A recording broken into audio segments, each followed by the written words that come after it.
स्थित HPCL biogas plant में पराली से बनने वाली खाद के कारोबार में दबंगई और अवैध कमाई का बड़ा खेल सामने आ रहा है।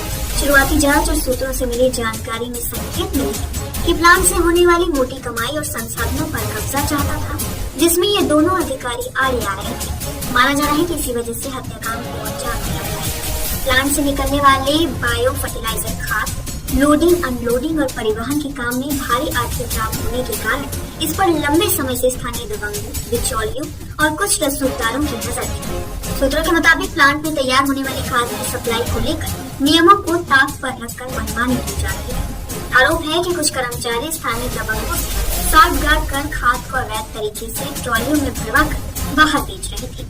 आम किसानों और छोटे व्यापारियों को जहां खाद लेने के लिए लंबी कतार में लगना पड़ता था, वहीं रसूखदार लोग अपने प्रभाव के बल पर सीधे प्लांट परिसर से ट्रॉलियां भरवा कर माल बाहर निकाल लेते थे। सूत्रों का दावा है कि आरोपी अजय प्रताप सिंह इस ट्रॉली का भुगतान करने के बाद 8 से 10 ट्रॉलियां तक खाद दबंगे के दम पर निकलवा लेता था।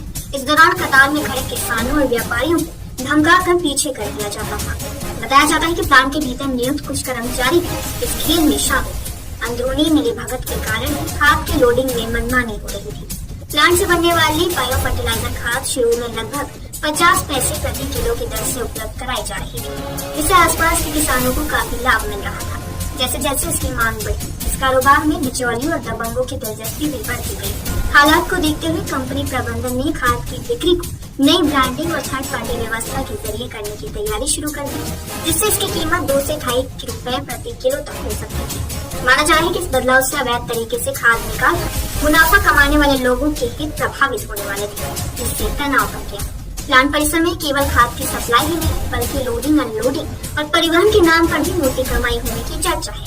सूत्रों के मुताबिक यहाँ ड्यूटी करने वाले कुछ कर्मचारियों से ओवरटाइम के नाम पर दबंगों द्वारा पैसे वसूलने की शिकायतें सामने आती रही है।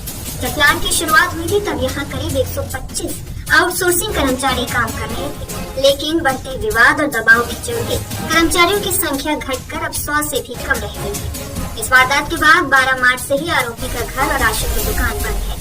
कार्रवाई की जद में आ रही है इसकी सभी 6 दुकानों को भी प्रशासन ने खाली करवाते हुए उनको ध्वस्तीकरण के लिए शनिवार को चिन्हित कर दिया। इसके अलावा पुलिस के स्तर से आरोपी के खिलाफ NSA लगाने की भी तैयारी की जा रही है। इसके साथ ही उसके साथ जुड़े लोगों को भी चिन्हित किया जा रहा है। यदि किसी भी आरोपी के साथ ज्यादा नजदीकी सामने आती है तो उसके खिलाफ भी कार्रवाई होना तय माना जा रहा है। DM अवनीश राय ने शनिवार को सैजनी गांव स्थित प्लांट पर पहुंचकर वहां के हालात का जायजा लिया।